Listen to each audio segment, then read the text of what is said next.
Olá, muito bom dia, bem-vindos. Estamos chegando com o Entre Linhas aqui na Prudente News, depois do Hélio Cassimiro. Pois é, estamos aqui para trazer as principais informações do dia com os nossos comentaristas, Aline Scarelli, Divaldo Ceresini e também Adolfo Padilha. Eu sou Eudes Figueiredo e a direção geral é de Bruno Maluli. Estamos também nas redes sociais, nos WhatsApps de todo mundo aí, trazendo as informações, colocando os comentários dos nossos comentaristas convidados. Todos os dias, de segunda a sexta-feira, às 11 horas da manhã e às 3 horas da tarde, aqui na Prudente News. E nas redes sociais, você escolhe o momento que você quer assistir. Todo dia, por volta ali das 11 horas, meio-dia, a gente já disponibiliza o programa em vídeo para você assistir através do YouTube.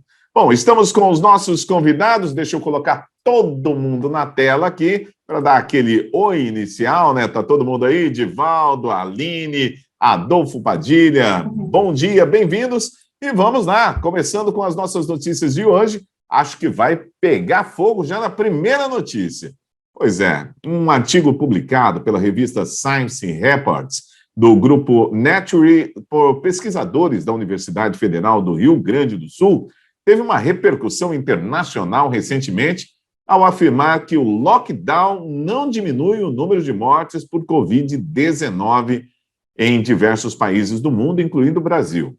No entanto, existem evidências dentro do Brasil e fora do Brasil de como o fechamento de serviços diminui os casos de óbitos. Aqui pertinho, né, os casos de Araraquara, Ribeirão Preto, São José do Rio Preto. A própria matéria do Jornal de Brasília fala os dois lados da mesma moeda.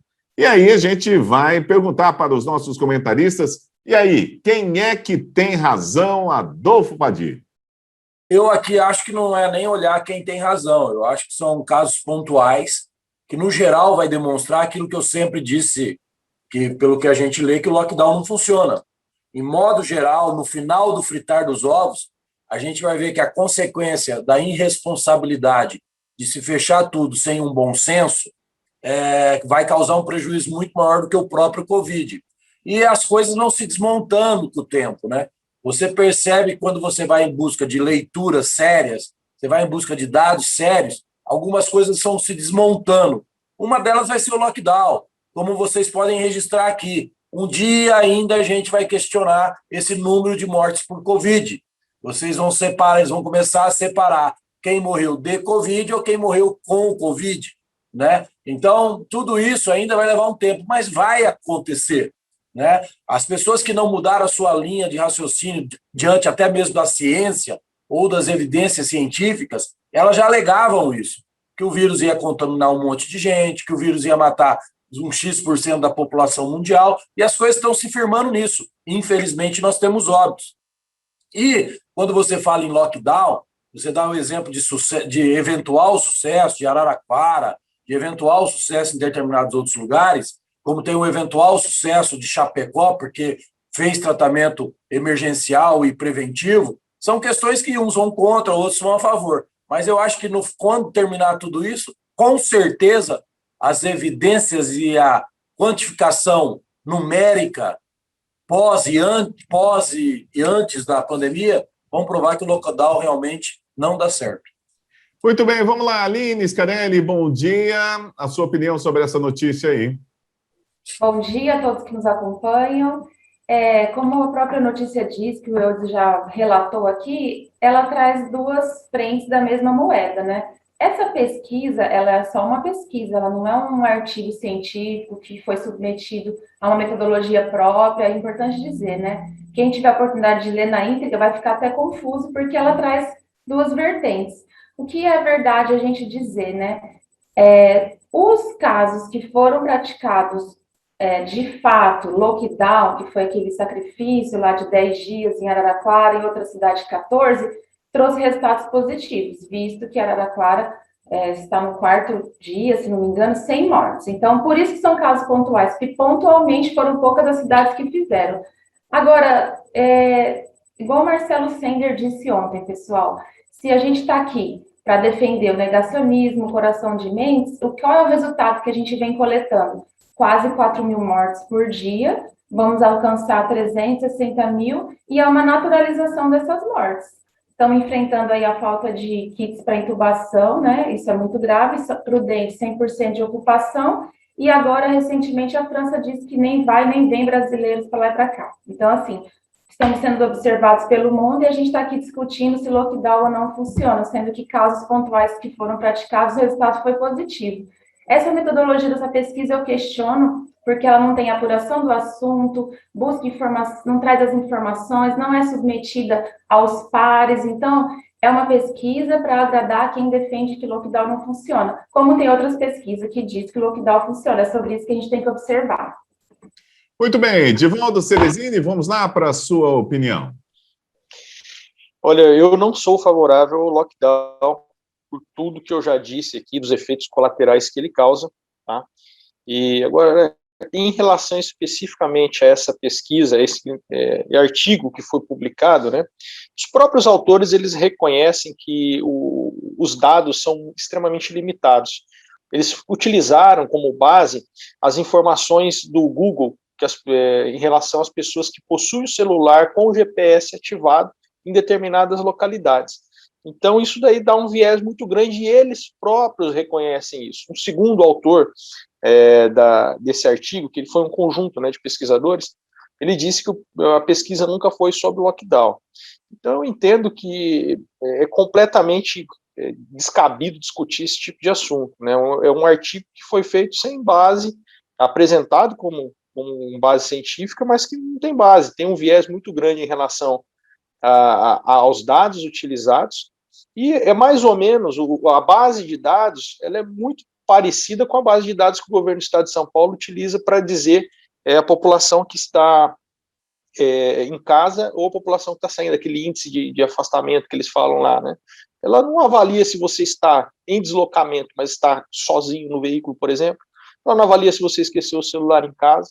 Então, eu entendo que não tem valor algum este artigo que foi colocado de maneira científica, né? Não tem valor algum por conta desse problema com a base de dados. Muito bem, vamos lá. Adolfo Padilha pediu a palavra. Adolfo, um minutinho para você, para a sua réplica. Eu acho engraçado como é desmerecedor quando não atende àquela demanda pessoal ou ideológica que a pessoa tem, né? Se trata só da Universidade Federal do Rio Grande do Sul, só isso, né? Realmente lá deve ter muito irresponsável. E a revista, que estão dizendo que é um periodiquinho aí, ela tem 5,2 de graduação no fator de impacto. Então, quem lê um pouquinho sabe que editoriais de origem científica, uma nota de 5,2 de fator de impacto é uma nota respeitável. É um jornal já científico muito respeitado, aliás, é um jornal online, um dos mais respeitados do mundo. O que eu quero dizer com isso é o seguinte: existem viés ideológicos tanto para quem defende e para quem não defende. Desmerecer um estudo desse, ver um pouquinho a ingenuidade ou talvez a falta de interesse de querer conhecer melhor quem realmente fez o estudo. Muito bem, vamos lá. Pediu a palavra Divaldo Ceresini, um minutinho para você também, Divaldo. Realmente, o Padilha tem toda a razão, né? Quando a ideologia, aquele querer convencer os outros de que você tem razão, independente da circunstância, toma conta da própria razão, fica complicado. As pessoas começam a repetir besteiras, né? Porque alguém falou, ele gosta da pessoa, ele fica repetindo besteiras.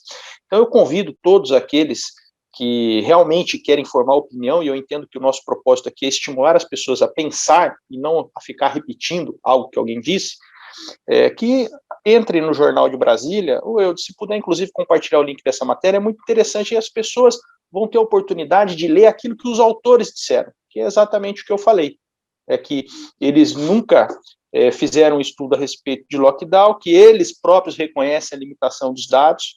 Então, por isso que no meu entendimento, e não foi porque ninguém me falou, eu entendo que esse estudo aqui não reflete a realidade. E eu estou registrando novamente, eu sou contra o lockdown. Muito bem, vamos lá para a nossa segunda matéria de hoje. Olha, a tão sonhada lista com os vacinados de Presidente Prudente, que nós já falamos aqui no nosso programa, parece que vai sair. Pois é, a lista com o nome de pessoas vacinadas contra a Covid-19 na cidade de Presidente Prudente deve ser disponibilizada no portal de transparência do município, ainda sem data estipulada para começar a divulgação. A medida é imposta pela lei municipal aprovada pela Câmara, sancionada pelo prefeito Ed Thomas. O Poder Executivo deve publicar uma lista com o nome completo, sexo e a data de nascimento da pessoa imunizada contra o novo coronavírus. Bom, vamos lá. Comentando o assunto, Aline Scarelli. Sim, é uma coisa que estamos esperando há algum tempo, né? Aqui da bancada a gente já disse que é importante, né? A exemplo de Epitácio, lá, a Cássia Furlan, desde o início da vacinação já disponibiliza de modo transparente essa lista, e é justamente para ter transparência nesse processo de vacinação, porque ele passa por um interesse público, é interesse público que a gente visa, para não ter desvio, isso que é importante dizer, desvio da finalidade, né? Como a gente tem visto nas notícias, foi na cidade de Goiás, de Piauí, e mais recentemente lá em Roraima, em Boa Vista, os servidores do Ministério da Saúde desviaram vacinas a troco de ouro. Então, assim, ninguém está aprendendo nada com essa pandemia. Agora, a prefeitura disse que precisa de um tempo para poder estruturar, e é realmente condizente esse tempo, porque imagina você transportar os dados ali para o site da prefeitura, então acredito que logo vai poder se organizar, se estruturar, dar publicidade, dar transparência, dar resposta às pessoas de que o nosso processo aqui municipal ele é transparente e real. Esse tempo, Divaldo Ceresini, será que não é um tempo para você dar uma verificada dos nomes que estão na lista? Bom, primeiro eu gostaria de comentar que nós tivemos 7 vetos, né? Diversas outras informações, elas foram omitidas. Na minha opinião, a grande parte delas realmente para prestar contas, que é dever de todo agente público prestar contas da sua atuação, ela seria realmente desnecessária, né? Mas uma me faz muita falta, que é a título de que aquela pessoa foi vacinada. Em alguns casos isso pode parecer muito óbvio, né? Você tem lá dentro das faixas etárias, aí a data também, né, de vacinação. Dentro das faixas etárias, se naquela data era realmente aquela faixa etária, às vezes a pessoa pode ter sido vacinada por algum critério de sobra de vacina, e aí tem que estar especificado também esse critério de sobra de vacina. O projeto, da forma que ficou, no meu entendimento, ele não serve para a prestação de contas em relação à regularidade da ordem cronológica da vacinação, mas já é um avanço em relação ao que se tinha, que era nada. Em relação ao tempo que você perguntou, Eudes, esse projeto ele já ficou dormindo bastante tempo na gaveta. É evidente que existem algumas dificuldades, mas eu entendo que as vacinas aplicadas de agora em diante, no mínimo, já poderiam estar disponíveis as informações lá no portal da transparência. E, num curto espaço, que a gente sempre espera que seja, de tempo, aquilo que já se passou também conste lá. Eu, particularmente, renovo, gostaria muito de saber também a data da vacinação e a título de que a vacina foi aplicada na pessoa naquela data. Muito bem, Adolfo Padilha, vamos lá ao seu comentário. Eu acho que, ao tempo, a prefeitura e os vereadores demonstram uma atitude de transparência. Não dá para se discutir se demorou muito ou não demorou. O importante é que faça. Sobre as colocações de que talvez não tenha ali uma explicação por que a pessoa tomou, aqueles que tiverem a dúvida por que determinada pessoa tomou, que questione, que pergunte, que cobre ao Ministério Público, à Secretaria da Saúde. Mas eu acho que a prefeitura ela toma uma atitude juntamente com os vereadores de transparência, que é o que a gente espera. Importante, no geral, a gente dizer que o Brasil já vacinou 32 milhões de pessoas, um pouco mais de 32 milhões de pessoas. Isso é maior do que Bélgica, República Tcheca e Portugal junto. O que eu quero dizer com isso? Sabe aquela narrativa que se construiu, que o governo demorou para comprar a vacina, e a gente dizia aqui, calma, que nós vamos ainda passar os países que vocês acham que comprou antes da gente? Já está acontecendo. E escreva aí, até o final do ano, entre as maiores nações, o Brasil vai estar entre as 3 que já vacinou a sua população toda. Mais uma narrativa ideológica que vai cair por terra, e uma boa notícia, que o Brasil está vacinando rápido e vacinando bem. E somos a 15ª nação, infelizmente, em números de mortes por milhão. Mas não somos nem o primeiro, nem o segundo, nem o terceiro, como alguns gostam de dizer por aí. Muito bem, olha, estamos encerrando essa nossa primeira parte aqui do Entre Linhas. A gente vai para um rápido intervalo e já voltamos com muito mais. Sempre em nome da Eleve Transporte e Locações, lá do meu amigo Claudinei, apoiando aqui a divulgação do nosso Entre Linhas. A gente vai para um rápido intervalo, voltamos já com mais 2 assuntos para discutir aqui com Divaldo Ceresini Adolfo Padilha e Aline Scarelli. Até já.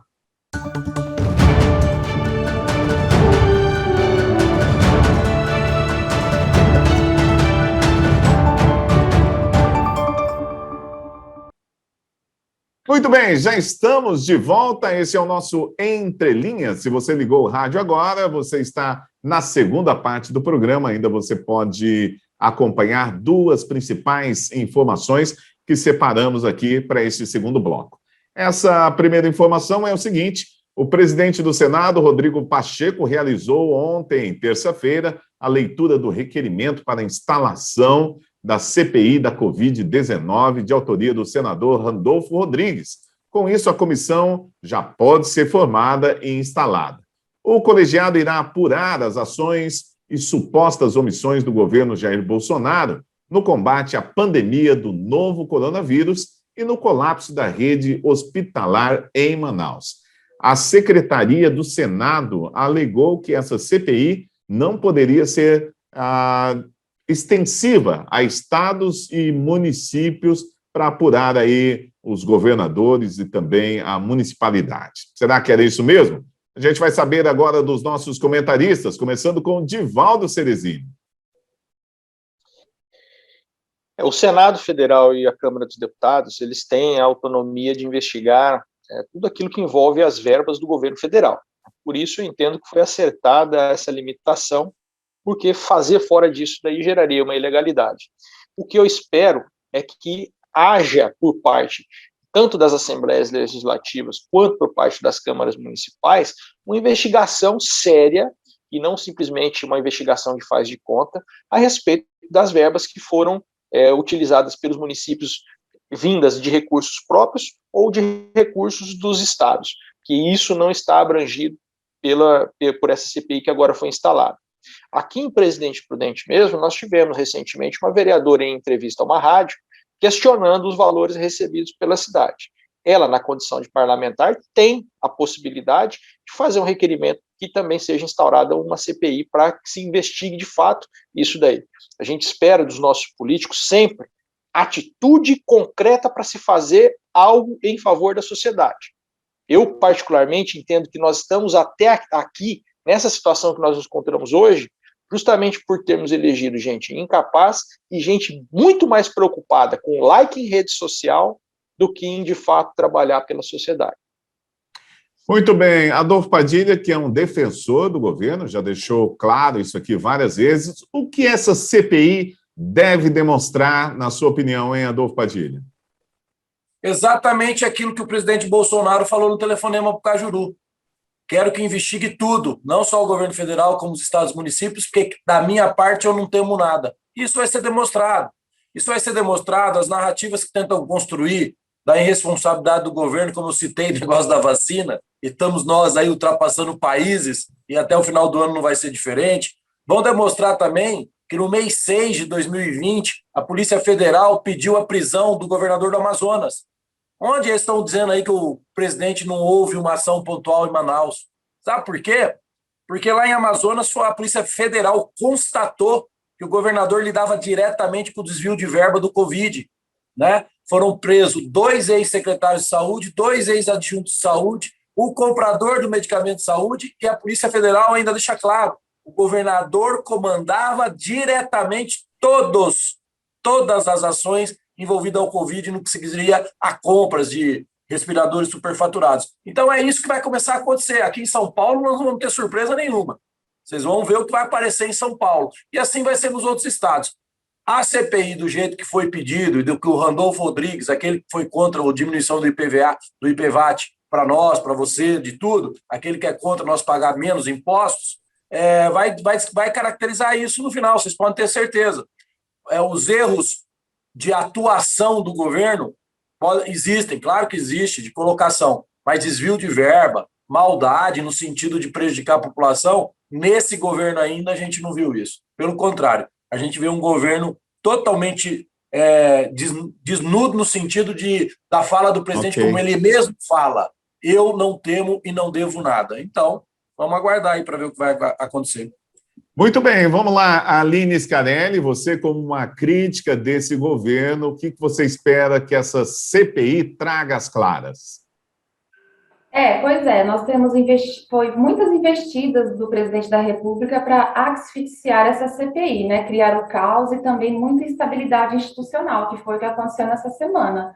Agora, é importante dizer que a CPI, essa instalada aí pelo Senado, ela tem um objeto, então ela tem esse objeto, que é investigar a questão da União, o governo federal e o Ministério da Saúde.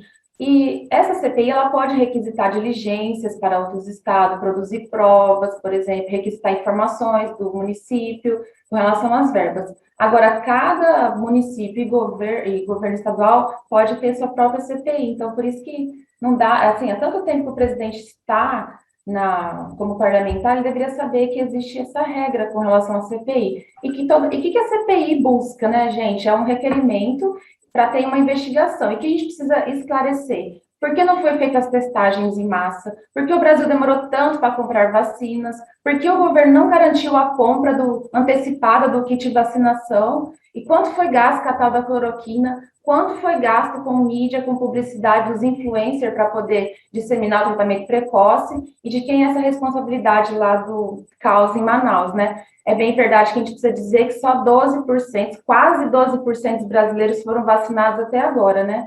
E é isso, gente. Se a gente tem uma história e temos um povo aqui atento, ninguém vai sair ileso e vai ter responsabilização, sim. Estamos aqui de olho. É importante ter a resposta para as pessoas, porque são mais de 360 mil mortos. Muito bem, vamos lá. O Adolfo Padilha pediu a palavra. Tem mais um minutinho para você, Adolfo. A gente podia pegar ponto a ponto do que a Aline falou aí e desmentir tudo. Ou, pelo menos, dar uma dica para ela onde ela pode buscar a informação correta. Asfixia, não, ele não pediu. Ele pediu para investigar todo mundo. Ele não pediu para abafar, como o Lula costumava fazer e a Dilma, que ela tanto gosta. Insegurança jurídica é o que o STF anda fazendo, se intrometendo no executivo, no parlamento. E agora, hoje, o pau que bate em Francisco tem que bater em Chico. Ele não justificou o Barroso, que atendendo a minoria parlamentar, obrigou-se à CPI? Atendendo a minoria parlamentar hoje, o Cássio Nunes vai ter que atender o pedido de CPI contra ministros do STF. Não é o pau que bate em Chico, tem que bater em Francisco? Então, sobre insegurança jurídica, os juristas todos do Brasil, os sérios, estão dizendo que o STF está fazendo é uma calamidade, é um absurdo contra a nossa Constituição Federal. Sobre verbas para influência, existe uma ferramenta chamada AdWords. Procura saber sobre isso, Aline. E você vai ver que quem paga os influencers não é o governo federal, não, tá? É a própria plataforma digital, porque elas são procuradas automaticamente para assunto de interesse. Funciona bem, entendeu? Isso aí funciona bem. Ok, vamos lá. A Aline pediu a palavra, o Divaldo Cerizini também, mas como a Aline pediu primeiro, vamos lá. Aline, não é porque você é mulher, não, é porque você pediu primeiro, tá? Vamos lá. Questão da ordem aqui de quem levantou a mão primeiro. Agora, sim, eu não disse em nenhum momento de insegurança jurídica. O Padilha não ouviu o que eu falei. Isso é bem das pessoas que não sabem ouvir, que estão sempre para retrucar, ao invés de se insurgir contra fatos, né?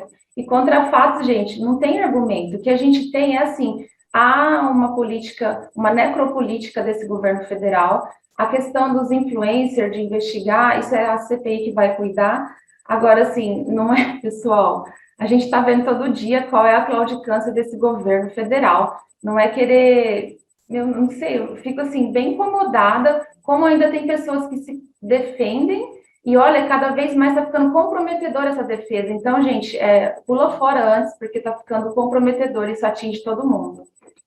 Muito bem, vamos lá. Divaldo Cerizini também pediu a palavra, então agora é com você para a gente encerrar esse assunto aqui hoje.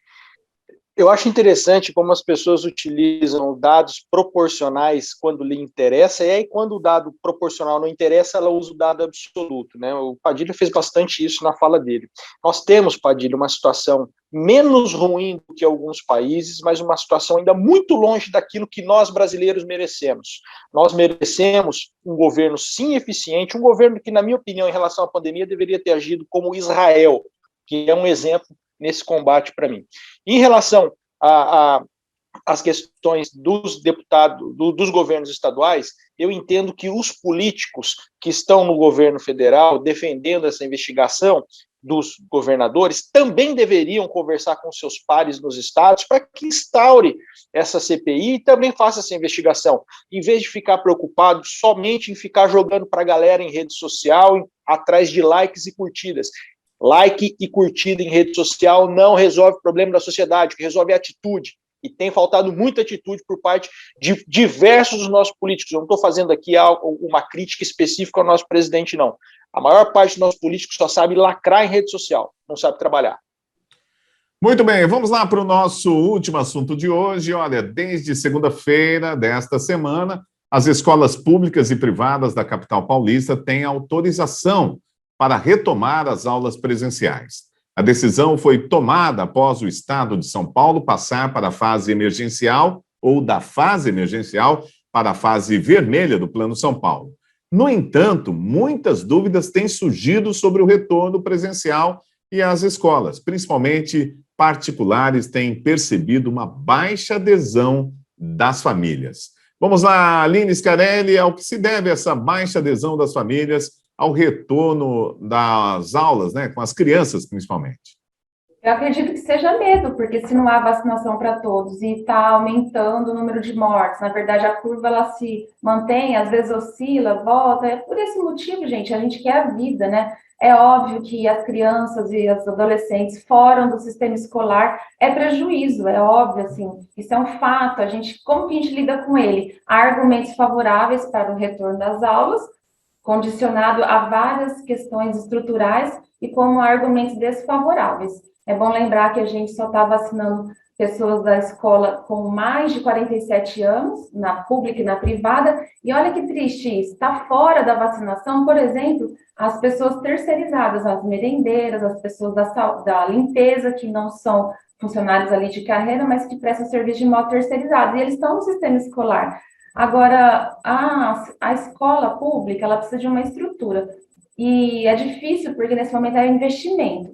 Se nas escolas particulares, já acabou de ser dado aqui o número de que tem pouca adesão, imagina na escola pública, porque assim, imagina por aqueles divisórios de acrílico ali, na escola pública é muito difícil acontecer, na privada talvez sim, demanda investimento, né? Enquanto não tiver vacinação, em massa, eu acho improvável a volta presencial, visto que a remota, mesmo fatigante, mesmo muito cansativo para alunos e professores, está acontecendo, né? Não tem solução fácil. Eu acho que depois da segunda dose da vacina que tem que se avaliar o retorno às aulas. É isso que eu penso. Muito bem, vamos lá. Divaldo Ceresini, o que você acha aí? Parece que os profissionais estão sendo vacinados, né? Todos da educação estão começando a ser vacinados, mas tem um dado muito interessante que eu iria colocar no programa aqui e não coloquei. Como a Aline disse, a faixa etária daqueles que estão sendo vacinados, e nas UTIs, grande parte das pessoas que estão nas UTIs estão ali na faixa de 40 anos para baixo. E aí? Isso acontece especialmente por conta do avanço da vacinação dos mais idosos, né? Olha, eu defendo, sim, a volta às aulas, desde que haja condição sanitária nas escolas, né, e deve-se trabalhar para isso. Nós comentamos um tema parecido com esse na semana passada, e eu defendo que as escolas públicas elas se estruturem para atender as crianças. É muito importante que isso aconteça o mais breve possível, porque perdas cognitivas, perdas de capacidade de aprendizagem, elas estão acontecendo. E essas crianças que dependem da rede pública, elas vão ficar ainda mais atrasadas em relação a particulares. E a solução, ao contrário do que muitos podem propor, não é piorar a condição de quem está na escola particular, é melhorar a escola pública. Em relação à baixa adesão lá na capital, eu acredito que seja principalmente por conta dessa preocupação com o transporte até a escola. Haja vista que dentro das escolas existe, principalmente nas escolas particulares, um protocolo bastante rígido. Eu torço para que a gente consiga construir essa solução o mais breve possível, para que as nossas crianças sejam menos prejudicadas. Eu vivo isso na pele, eu tenho filhos em idade escolar, e a aula online é algo muito complicado de lidar, tanto para os pais quanto para a criança e também para os professores, protocolos sanitários. E para finalizar, eu vou citar o meu próprio exemplo. Das minhas duas filhas, uma está indo à escola e a outra não. A outra, que é menorzinha, na sala dela tinha bastante criança, quase todas elas que não estavam usando a máscara. Então, não senti segurança em deixá-la lá. Na sala da maiorzinha, onde todas estavam utilizando a máscara e com o distanciamento, eu senti segurança e ela tem ido. Não tivemos nenhum problema, notícia de nenhum problema na escola. Muito bem, vamos lá, Adolfo Padilha, fechando esse assunto aí sobre o retorno às aulas, a baixa adesão na capital. Bom que se diga, né, que a matéria fala da capital, mas as pesquisas são assim, refletem muito, né, o que acontece na capital, refletem bastante o que acontece no interior. Ou não é assim? Adolfo Padilha, sua opinião? Não, eu acho que é o medo, né? É muito pânico, né? Tem muito coronalover, tem muito coronamínios, né? Eles torcem pro vírus. Quanto mais notícia negativa, você vem aqui, dá um número, o cara vai lá e fala, não, você faz, olha, ele faz uma conta matemática e vai, quer dizer, que é o negativo, que é o negacionismo e das possibilidades, da esperança, da vida. Eles torcem realmente. Aí quando você vai contra e você quer dizer de coisas positivas, o Brasil é o que mais vacina, estamos conseguindo vencer e não sei o quê. Não, a China tem que fechar tudo, acabar com tudo. A gente chama eles de coronalover ou de coronamínios, né? Porque eles torcem pro corona. Eles não torcem para que isso acabe. No caso das escolas, é pânico, é a política do sindicato, que assusta os professores, que encoraja os professores a não voltarem a dar as aulas, no caso de estadual, entendeu? Mas eu acho que eu sou totalmente a favor, tanto é que meu filho está indo nas aulas desde quando começou, a primeira semana de presencial, eu já deixei na escola que ele é presencial sempre, e tem que voltar às aulas. Eu quero isso, eu acho injusto as pessoas que não têm condição de ter um filho na escola particular não terem as mesmas oportunidades que daqueles que têm.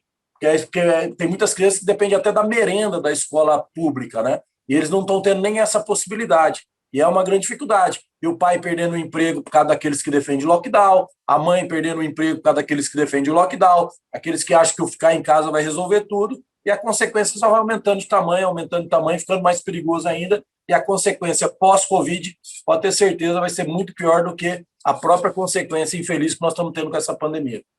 Muito bem, a Aline pediu um minutinho para a réplica. Aline, vamos lá. Com relação à questão da merenda na escola pública, diferente do que o Padilha falou, existe um programa de repasse, tanto estadual como municipal. Então, aquela merenda que seria destinada lá presencialmente, elas são voltadas para as famílias em condições de vulnerabilidade. E eu vejo isso na prática, porque eu conheço bastante gente que está indo buscar. É sobre esse ponto a gente tem que fazer esse recorte aí, somente isso. Muito bem. Bom, nós estamos encerrando o nosso Entre Linhas de hoje. O Adolfo Padilha pediu a palavra ainda. Adolfo, vamos lá, mais um minutinho para você. Você tem direito, pode abrir o seu microfone. É só para concordar com a Aline e discordar quando ela quer pôr num ponto, como se a gente não tivesse conhecimento. Então deve ser de conhecimento dela também, que tem escola que não está abrindo nenhum portão. Aliás, na própria matéria da pauta está dizendo isso. Então não é em todo lugar que está funcionando, não. Conheço, sei que isso está sendo feito, mas tem muita gente que está batendo com a cara no portão da escola e não está conseguindo pegar a merenda, só isso. Muito bem, deixa eu colocar todo mundo na tela para dar aquele tchauzinho, aquele sorriso no rosto, né? De boa quarta-feira para todo mundo. Valeu, gente. Olha, a gente tem que sorrir, né? Infelizmente... O sorriso é sincero. Não, porque tem todo... que é meio amargo. Olha, eu que assisto vocês aqui, quando um está comentando, tem todo tipo de sorriso que sai aí no rosto de cada um. É muito legal de ver isso. Muito bem, grande abraço para todo mundo. Valeu, Aline Scarelli, Adolfo Padilha, também Divaldo Cerezini. A gente volta amanhã em 2 horários aqui na programação, tá? Às 11 horas da manhã e também às 3 horas da tarde. Grande abraço para todo mundo e até o nosso próximo encontro no Entre Linhas. Valeu!